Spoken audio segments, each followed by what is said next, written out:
Joe Manchin, we went through this last Friday with Ryan Grimm. And if you haven't seen the interview we did with Ryan Grimm, I found it fascinating. Very important lesson as to the dynamic that takes place with a guy like Joe Manchin. Really, I would imagine just about all elected officials to some degree or another. Joe Manchin, understand, there's very little leverage that anybody has with Joe Manchin. The more that he basically tells the Democrats, I'm going to destroy your legislative agenda, seemingly the higher his poll ratings are in West Virginia. Now, I haven't seen anything most recently, but he's in the headlines. That's exactly what he wants. He's in the headlines, but it's helping him. And it gets to, like, he gets to have a similar headline where he's an actionable character multiple times, multiple bites at the apple. Every time they come to him to sell the agenda, every month he gets a new headline that's very similar. Exactly. I mean, he keeps getting essentially the opportunity to hit a double or a triple, and he's like, it's almost like he's amazed. Like, you letting me go to bat again? All right. They got to walk him sometimes. But the interesting thing that I found really interesting from the conversation we had with Ryan Grimm was this notion that Manchin was pushing this corporate tax rise, a hike from the Trump era. They had cut back, especially a provision on like what is known as pass-through entities. And apparently Manchin was not aware that a lot of businesses in West Virginia use that corporate structure. And he proposes this, and it's going to fund some climate change stuff.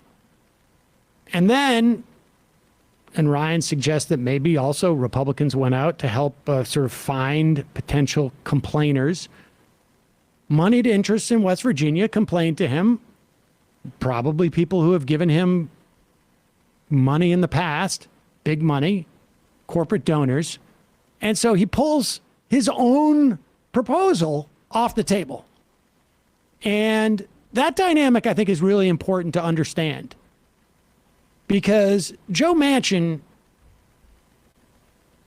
he is, I think, like, there's a lot of evidence that he's just horribly corrupt. Mm-hmm. There's another story from The Intercept about how he and his wife secured, like, funding for a conservation area, just happened to be, like, in their backyard. By their vacation home. Yeah. Or something.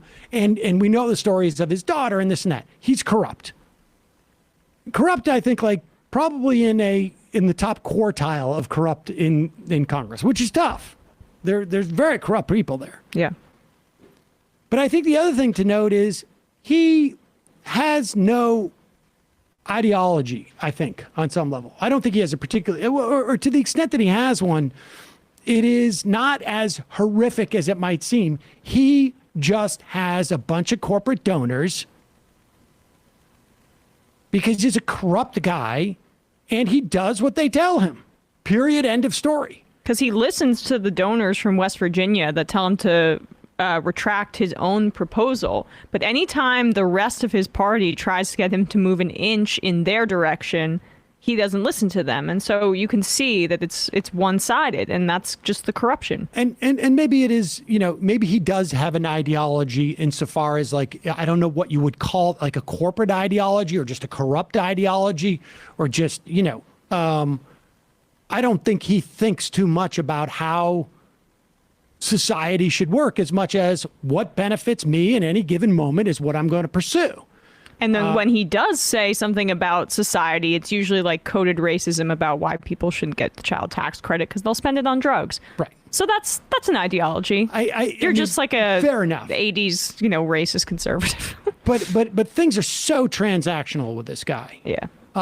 And so it is fascinating to understand that it is no less frustrating, but it also points to a potential, not necessarily with him, but broadly speaking with other politicians. Like, you've just got to make the cost benefit analysis that these politicians are making you've got to change their cost-benefit analysis in this situation. And with Manchin, I don't know that there is a possibility for that. But for other politicians, there are. That is what we mean when we say trying to push politicians to the left. That it involves a lot of people power beyond money and beyond votes, frankly. Because the votes are just happen on one day, but the directions that politicians take go on another. But with that said, here's this is sort of like a Joe Manchin palate cleanser. C-SPAN caller, Craig in D.C., calling in. Bless you. Thank you. Today, this morning, on C-SPAN's Pedro Echevarria. Am I pronouncing that right? This is the Washington Journal. Washington, D.C. Hello. Yes, sir. Yeah, I think Biden should run if his health allows him to. He's a good president. He's trying to do the best he can.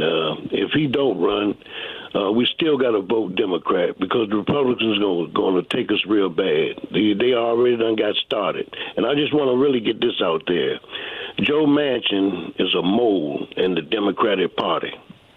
He is a mole. He's an undercover Republican. Get him out. Do you think he's the source of the president's problems, or nothing connected to the president himself as far as his current polling numbers and the like? Oh, he hung up. Yeah, he said everything he wanted to say there.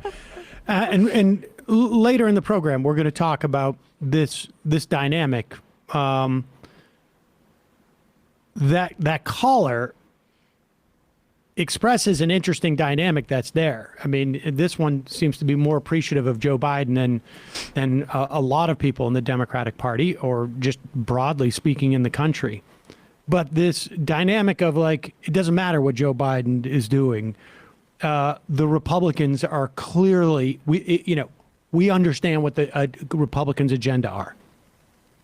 And you're starting to see it reflect in the polling. And I suspect we're going to see it even more so in the fall. But we will talk more about that in a moment.